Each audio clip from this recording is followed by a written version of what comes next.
Contactless cable fault, underground fault और power supply detector. हमारे सामने कई बार रियल लाइफ में कुछ ऐसी प्रॉब्लम्स आती हैं जिसमें कई बार हमारा कोई पर्टिकुलर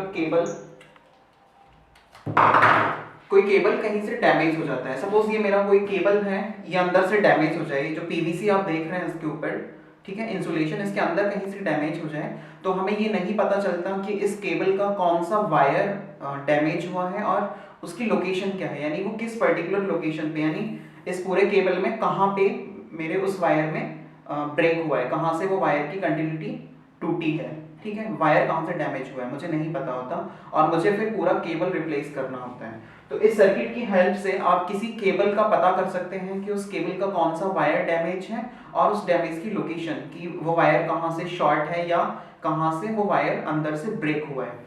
या इसी तरह से हमारी कुछ अंडरग्राउंड वायरिंग्स होती हैं, कई बार उसमें कोई फॉल्ट आ जाता है, कोई वायर अंदर से डैमेज हो जाए या ब्रेक हो जाए, तो आप कैसे पता करेंगे कि हमारे वायर में कहाँ से ब्रेक है या हमारा कौन सा पर्टिकुलर वायर डैमेज है। तो ये बहुत मुश्किल टास्क होता है हमारे लिए, लेकिन इस सर्किट का हेल्प करके, इस सर्किट की हेल्प से आप पता कर सकते हैं कि हमारा कौन सा वायर डैमेज हुआ है और उसकी लोकेशन क्या है। तो आप उसी पर्टिकुलर जगह को चेक कर लेंगे या वायर में उसी पर्टिकुलर जगह पे 5 से 6 इंच के छोटे से लेंथ पे या छोटी सी डिस्टेंस में आप चेक कर लेंगे और वो ब्रेक या वो कंटिन्यूटी ब्रेक जहाँ से भी हुआ है वायर में वो आपको मिल जाएगा और आप उसको रिपेयर कर पाएंगे।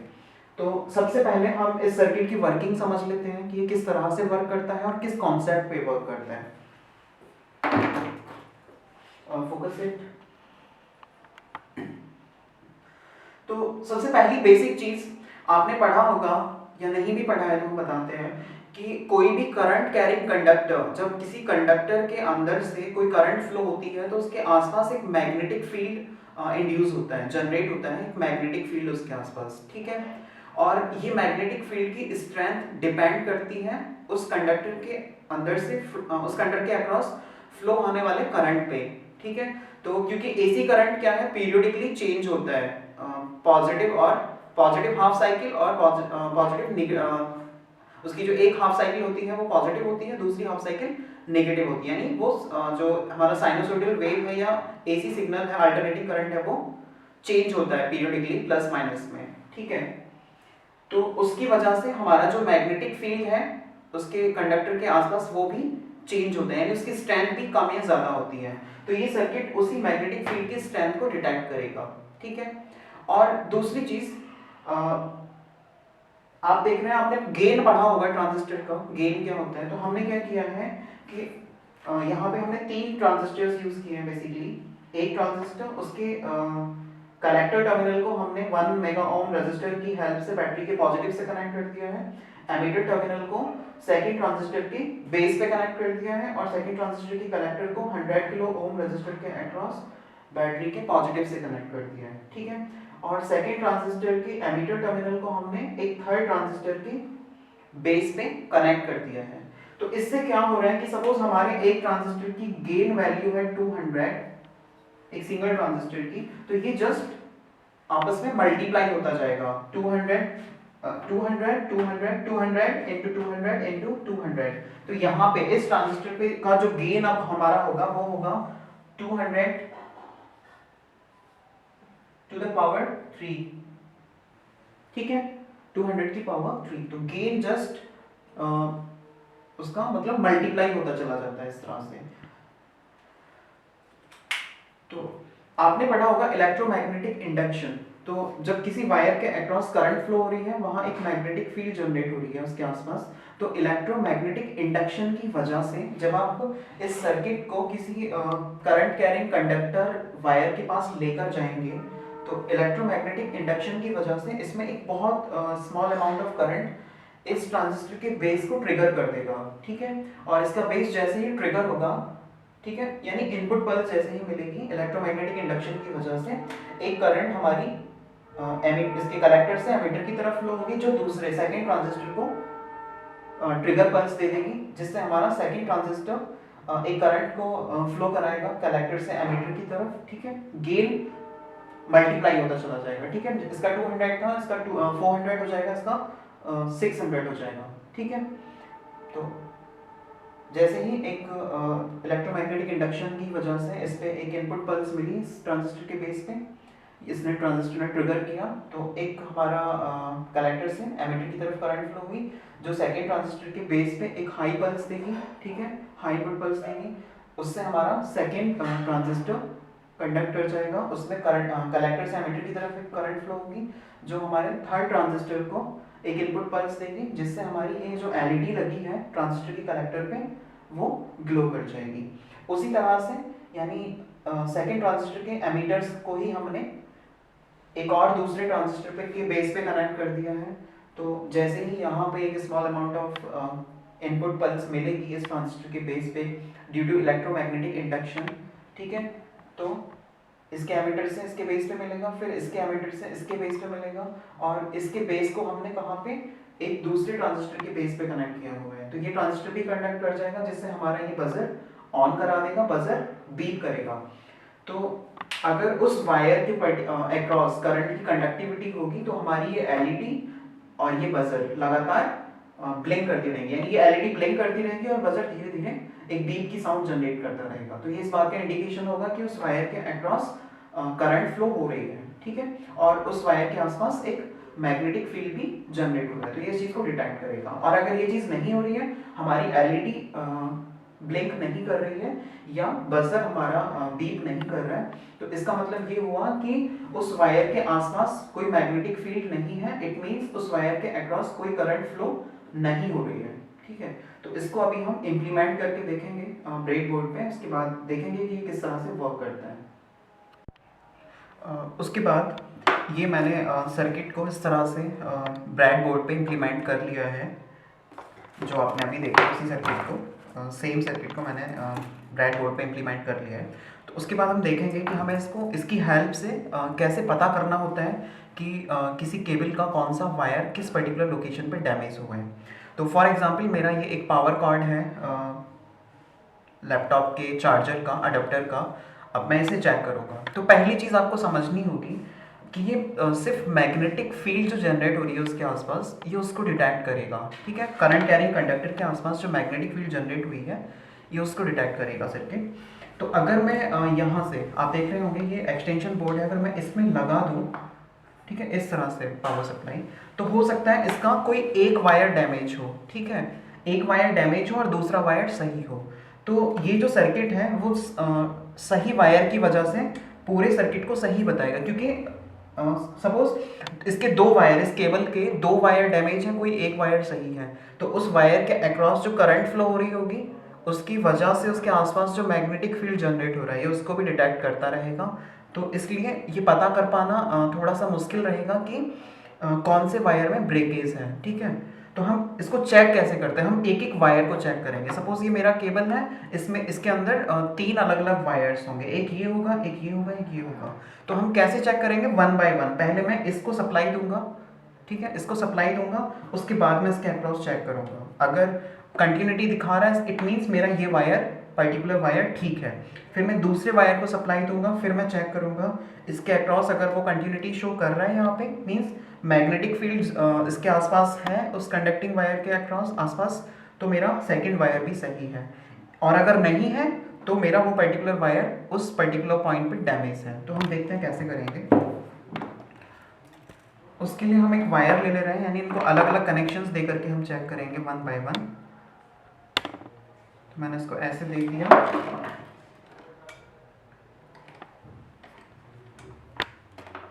ये आप देख रहे हैं, और मैं इसको यहां से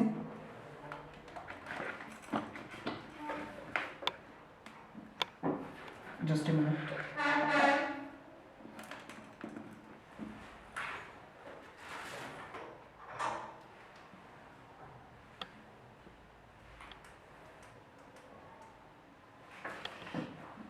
ये आप देख रहे हैं मैंने कनेक्ट कर दिया और मैं यहाँ से इसको सप्लाई दे रहा हूँ एक छोटे से वायर से इस तरह से।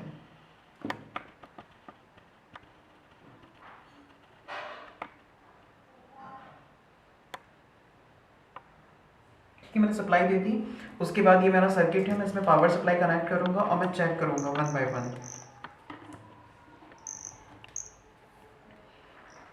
तो आप देख रहे हैं मैंने यहाँ पे लेके आया, इट मीन्स यहाँ पे ये वायर सही है, ठीक है। एक रेड एलईडी ब्लिंक कर रही है और हल्का हल्का बजर भी हमारा साउंड कर रहा है।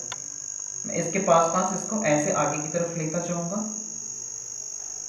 इट मीन्स जिस वायर को मैंने अभी सप्लाई से कनेक्ट किया हुआ है उसके अक्रॉस करंट फ्लो हो रही है और इसके आसपास एक मैग्नेटिक फील्ड जनरेट हो रही है, ठीक है, जिसको ये सर्किट मेरा डिटेक्ट कर रहा है। इस टाइप से आप वायरलेस 5 से 6 सेंटीमीटर के डिस्टेंस से आप वायर के दो डोर से इसको इस तरह से ले जाएंगे, ठीक है, और लास्ट तक आप उस केबल को चेक कर लेंगे। इसका मतलब मेरा ये वायर बिल्कुल सही है, वर्क कर रहा है, ठीक है। उसके बाद तो मेरा ये वाला वायर चेक हो गया, इस केबल के अंदर ये वायर मेरा सही है। इसी तरह से कुछ केबल्स होते हैं उसमें तीन कलर के वायर्स होते हैं ना, रेड येलो RYB, यानी रेड येलो ब्लू। तो आप एक एक वायर को इंडिविजुअल चेक कर सकते हैं। उसके बाद हमने एक वायर चेक कर लिया, उसी तरह से हम इंडिविजुअल एक एक वायर, यानी इस केबल के अंदर जो एक एक वायर है पावर कॉर्ड के अंदर, वो हम चेक कर सकते हैं। सपोज हम अब इस वायर को चेक कर रहे हैं तो हम इसको सप्लाई दे देंगे इस टाइप से। मैंने इस वायर को सप्लाई दे दिया। अब मैं देखूंगा कि अपने इस सर्किट की हेल्प से मैं चेक करूंगा कि इस पूरे वायर के अंदर करंट की कंडक्टिविटी है या नहीं, करंट प्रॉपरली फ्लो हो रही है या नहीं, ठीक है। तो मैं इसी तरह से चेक करूंगा। यहाँ आप देख रहे हैं मेरा ये ब्लिंक कर रहा है, एलईडी भी जल रही है, इट मीन्स यहाँ तक करंट उस पर्टिकुलर वायर के अक्रॉस फ्लो हो रहा है, क्योंकि इसके आसपास एक मैग्नेटिक फील्ड जनरेट हो रही है जिसको मेरा सर्किट डिटेक्ट कर रहा है।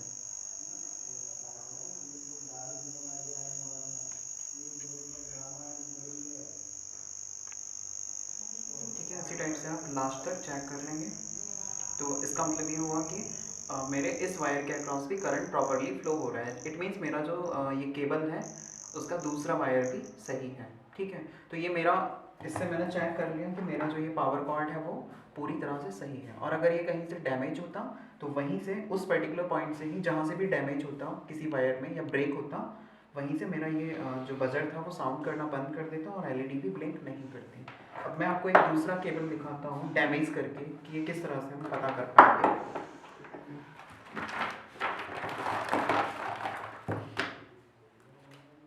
सपोज हमारा ये एक वायर है, अभी ये सही है, मैं इसको डैमेज करके दिखाता हूँ। सपोज इसका कोई वायर यहाँ से डैमेज है, ठीक है, ये कट है यहाँ से इस वायर में, और ये किसी इंसुलेशन के अंदर है, यानी जैसे इसके ऊपर आप देख रहे हैं पीवीसी लगा हुआ है, इसी तरह से इसके अंदर भी, इसके ऊपर भी एक पीवीसी लगा हुआ है। सपोज मैं इसको टेप से कवर कर दे रहा हूँ, मुझे नहीं पता कि ये कहाँ से डैमेज है अभी। इस टाइप से आप देखिए,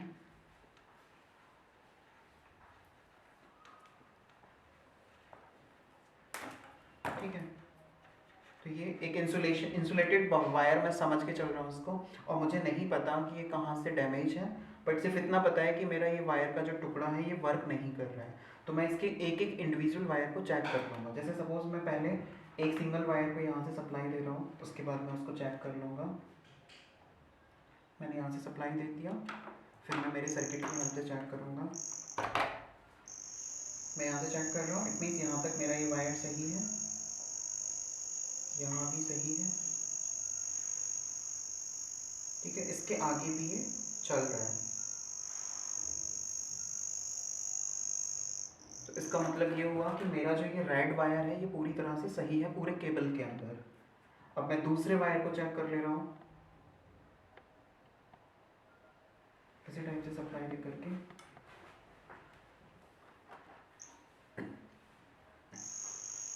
ठीक है, मीन्स यहाँ पे सप्लाई है, करंट फ्लो हो रही है इस वायर के अक्रॉस, यहाँ भी फ्लो हो रहा है, यहाँ भी, ठीक है। मीन्स 5-6 सेंटीमीटर का एक होता है, थोड़ा सा एरर दिखाएगा, ठीक है। जैसे टॉलरेंस मैंने बताया, एक्यूरेसी होती है, तो उसी टाइप से 5-6 सेंटीमीटर का एरिया होगा जो पता चल जाएगा इससे, और उसी टुकड़े में आप, उसी 5-6 सेंटीमीटर के छोटे से हिस्से में आप उसको कट करके चेक कर सकते हैं कि वो वायर कहाँ से डैमेज है। जैसे अभी देखिए यहाँ तक ये दिखा रहा है कि करंट फ्लो हो रही है, इससे आगे हम जा रहे हैं, यहाँ से ब्रेक हो रही है, इसके आगे देखिए ये कुछ नहीं दिखा रहा है, इसके आगे मैं इसको आगे लेके जा रहा हूँ, ये कोई करंट की नहीं शो कर रहा है, इट मीन्स आप कोई करंट फ्लो इसमें नहीं हो रही है, ठीक है। मीन्स इस कंडक्टर के आसपास इस समय कोई मैग्नेटिक फील्ड नहीं जनरेट हो रहा है, तो ये हाई नहीं हो रहा है। इट मीन्स कहीं से मेरा वायर डैमेज है। अब मैं ये पता करूँगा कि कहाँ से डैमेज है। मैं वापस चेक करता हुआ जा रहा हूँ।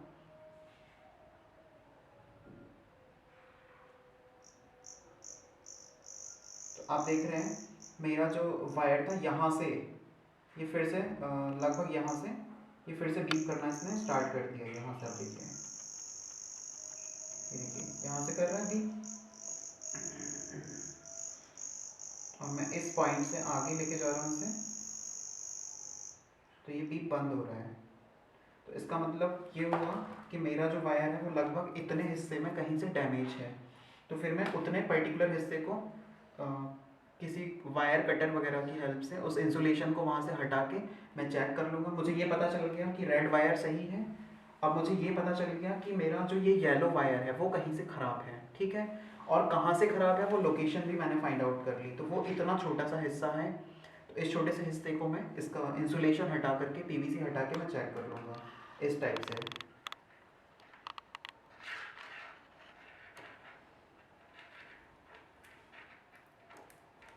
सपोज ये इंसुलेशन मैंने हटाया अभी, तो मुझे मिल गया कि मेरे वायर में यहाँ कहीं पे ब्रेक है, यहाँ से मेरा वायर डैमेज है। उसके बाद मैं इसको यहाँ से ज्वाइन कर दूंगा, यानी रिपेयर कर दूंगा उसको इस टाइप से। देखिए मैंने इसको कनेक्ट कर दिया है। उसके बाद मैं फिर से टेप वगैरह से इसको कवर अप कर दूंगा, ठीक है। तो मीन्स अब ये वायर मैंने सही कर दिया। अब हम देखते हैं अब कंटिन्यूटी पूरे वायर में ये सर्किट शो कर रहा है या नहीं कर रहा है। तो हम उसी वायर को करेंगे, क्योंकि येलो का तो हमें, रेड का तो हमें पता है कि वो सही था, हमने इसी में कट किया था आपको दिखाने के लिए। तो अब हम चेक करते हैं ये रिपेयर होने के बाद भी इसके आगे जो, यानी इस जॉइंट के आगे जो बीप साउंड था वो बंद हो जाएगा, या रिपेयर होने के बाद भी वो अ, दिखाएगा या नहीं दिखाएगा, वो हम चेक कर लेते हैं।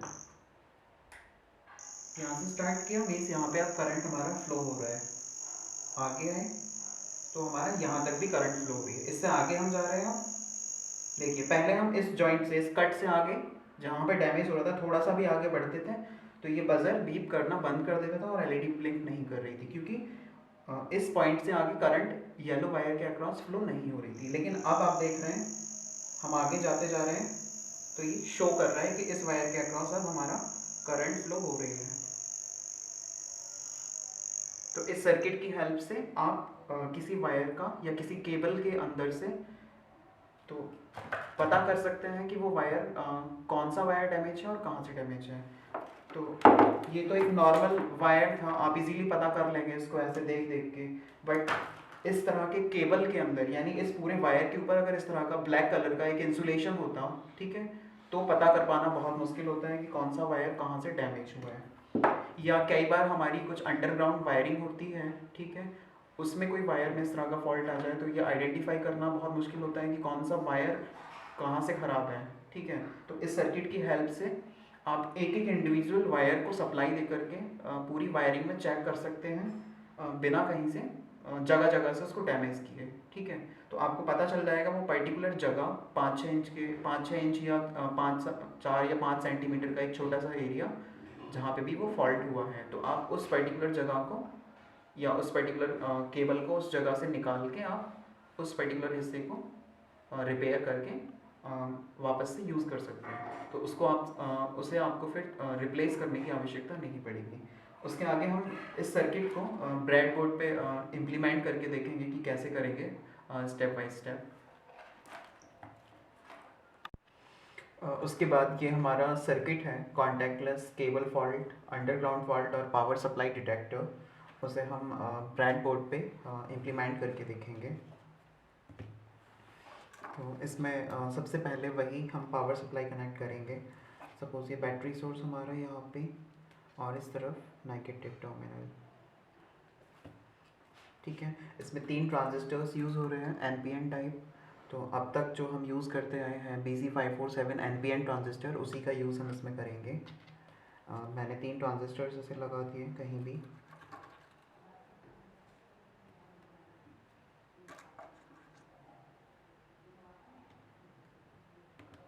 उसके बाद आप देख रहे हैं फर्स्ट ट्रांजिस्टर का कलेक्टर 1 मेगा ओम रजिस्टर के अक्रॉस बैटरी के पॉजिटिव टर्मिनल से कनेक्ट है।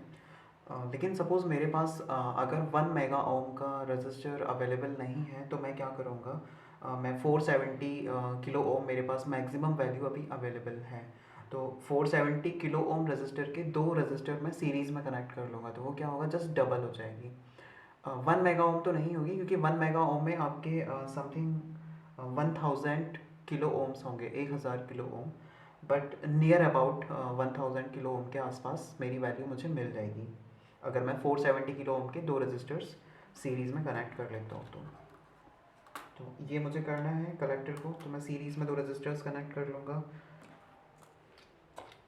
पहले मैंने क्या किया, इसके कलेक्टर को, यानी जिस कॉलम में इसका कलेक्टर इंसर्ट है उसी कॉलम में मैंने इसको इंसर्ट किया इस टाइप से, ठीक है। और इस रजिस्टर के इस टर्मिनल को मैंने एक 470 किलो ओम दूसरे रजिस्टर से 470 किलो ओम के एक दूसरे रजिस्टर से कनेक्ट करते हुए बैटरी के पॉजिटिव से कनेक्ट कर दिया। तो ये दो रजिस्टर्स अब सीरीज़ में कनेक्ट हो गए, ठीक है, जिससे मेरी वैल्यू 470 की जस्ट डबल हो गई। मीन्स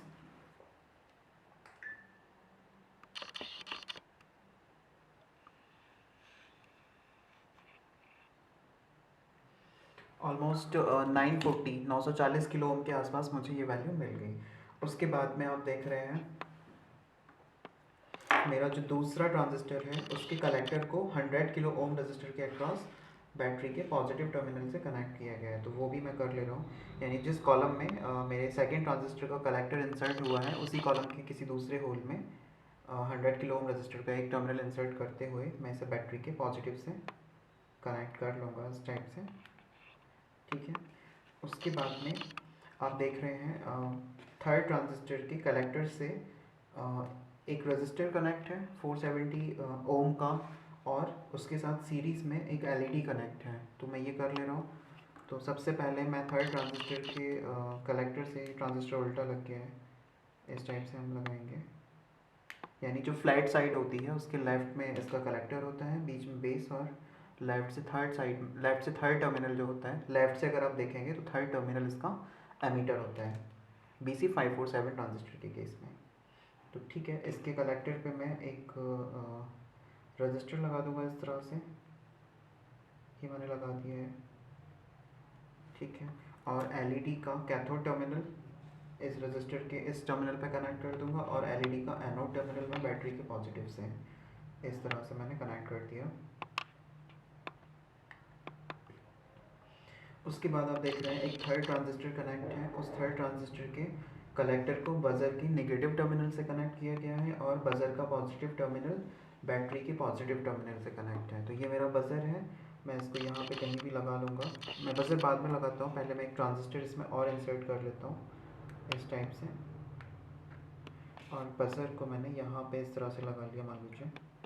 तो बज़र का नेगेटिव टर्मिनल मेरा इस तरफ है, तो इस नेगेटिव टर्मिनल को, यानी जिस कॉलम में मैं बज़र का नेगेटिव टर्मिनल इंसर्ट करूँगा उसी कॉलम के किसी होल में एक ऐसे कनेक्टिंग वायर लगाते हुए मैं इसे फोर्थ ट्रांजिस्टर, यानी ये जो चौथा ट्रांजिस्टर है इसके कलेक्टर से इस तरह से कनेक्ट कर दूँगा।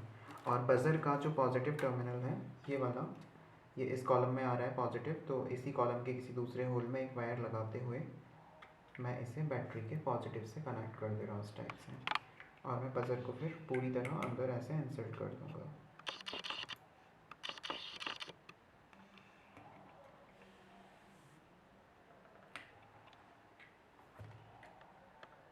Just a minute.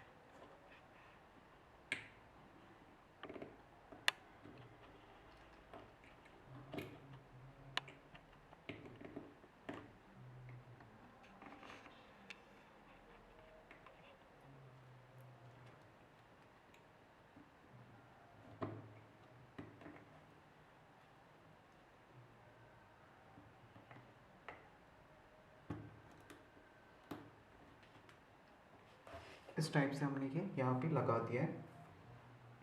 उसके बाद में आप देख रहे हैं फर्स्ट ट्रांजिस्टर का एमीटर टर्मिनल सेकेंड ट्रांजिस्टर के बेस पे कनेक्ट है, तो मैं कनेक्ट कर लूँगा। ये फर्स्ट ट्रांजिस्टर का एमीटर है, इसे मैं सेकेंड ट्रांजिस्टर के बेस पे इस टाइप से कनेक्ट कर लूँगा, और सेकेंड ट्रांजिस्टर का एमीटर टर्मिनल थर्ड ट्रांजिस्टर के बेस पे कनेक्ट है, यानी थर्ड ट्रांजिस्टर, सेकेंड ट्रांजिस्टर का एमीटर मैं थर्ड ट्रांजिस्टर के बेस पे इस तरह से कनेक्ट कर लूँगा। और आप देख रहे हैं थर्ड ट्रांजिस्टर का जो एमीटर है, फर्स्ट सेकंड थर्ड ट्रांजिस्टर का जो एमीटर टर्मिनल है वो बैटरी के नेगेटिव टर्मिनल से कनेक्ट है, यानी ग्राउंड है।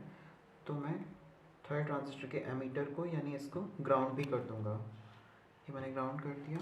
उसी तरह से ये सेकंड ट्रांजिस्टर के एमीटर से जो आउटपुट मुझे मिल रहा है उस आउटपुट को आप देख रहे हैं यहाँ से एक वायर की हेल्प से फोर्थ ट्रांजिस्टर यानी जिससे बजर कनेक्ट है उस ट्रांजिस्टर के बेस पे भी कनेक्ट किया गया है। तो मैं सेकेंड ट्रांजिस्टर का एमीटर कहाँ पे है, फर्स्ट सेकेंड, तो सेकेंड ट्रांजिस्टर के एमीटर को एक वायर की हेल्प से इसी तरह से फोर्थ ट्रांजिस्टर के बेस पे भी कनेक्ट कर लूँगा। ये मैंने कर लिया है। उसके बाद आप देख रहे हैं फोर्थ ट्रांजिस्टर का एमीटर टर्मिनल भी बैटरी के नेगेटिव से कनेक्ट है, यानी ग्राउंड है।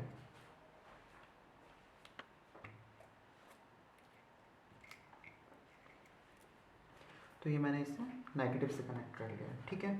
मेरा कनेक्शन कंप्लीट हो गया है। उसके बाद आप देख रहे हैं ये मेरा जो फर्स्ट ट्रांजिस्टर है इसके बेस पे हम एक इंसुलेटेड कॉपर वायर लगा रहे हैं। इंसुलेटेड कॉपर वायर इस तरह का होता है जिसके ऊपर एक इनेबल होता है, ठीक है। मीन्स कॉपर एक कंडक्टर होता है, उसके ऊपर एक इंसुलेशन की लेयर होती है, तो उसे हम इंसुलेटेड कॉपर वायर बोलते हैं। उस कॉपर वायर ये लगभग आप 1 फीट, लगभग 1 फीट लंबाई में आप इस तरह का कोई भी कॉपर वायर ले लेंगे इंसुलेटेड, और उसके दोनों टर्मिनल्स को आप थोड़ा सा स्क्रैच कर लेंगे, ठीक है। स्क्रैच कर लेंगे जिससे इसका इंसुलेशन हट जाए। और उसके बाद उस वायर का एक टर्मिनल आप फर्स्ट ट्रांजिस्टर के बेस पे, यानी ये इसका बेस है, हम इस पे कनेक्ट कर देंगे इस टाइप से। उसके बाद हम अपने सर्किट को वर्क करा के देखेंगे कि वो वर्क कर रहा है या नहीं। तो ये हमने इसको बैटरी कनेक्ट किया। उसके बाद हम इसे पावर सोर्स के पास लेके जाएं तो हम देखेंगे कि इसमें बजर बज रहा है और एलईडी ब्लिंक कर रही है या नहीं। तो आप देख रहे हैं यहाँ पे जैसे ही मैं इस वायर को जो मैंने इसके बेस पे कनेक्ट किया था इस पावर कॉर्ड के पास में लेके गया, इसमें एक बजर और एलईडी ब्लिंक कर रही है। इट मीन्स इस वायर के अक्रॉस एक करंट फ्लो हो रही है जिसकी वजह से एक मैग्नेटिक फील्ड वहाँ जनरेट हो रहा है, ठीक है। और इलेक्ट्रोमैग्नेटिक इंडक्शन की वजह से फर्स्ट ट्रांजिस्टर के बेस पे एक इनपुट पल्स मिल रही है, ठीक है। एक हाई इनपुट मिल रहा है जो इस ट्रांजिस्टर को ऑन करा रहा है, यानी कंडक्ट करा रहा है, जिसकी वजह से इस ट्रांजिस्टर के एमीटर पे जो करंट हमें मिलेगी कलेक्टर से एमीटर की तरफ फ्लो होने वाली, वो बाकी के ट्रांजिस्टर्स को ऑन कराती चली जाएगी, जिससे मेरा ये एलईडी और बजर ऑन हो जाएगा, जिसकी वर्किंग मैं अभी कुछ देर पहले आपको एक्सप्लेन कर चुका हूँ। तो इस तरह से आप इस सर्किट की हेल्प से किसी भी केबल फॉल्ट का पता लगाने में कर सकते हैं, या किसी भी अंडरग्राउंड वायरिंग का में कोई फॉल्ट कहाँ हुआ है उसकी लोकेशन को आप ट्रैक करने में यूज़ कर सकते हैं, ठीक है।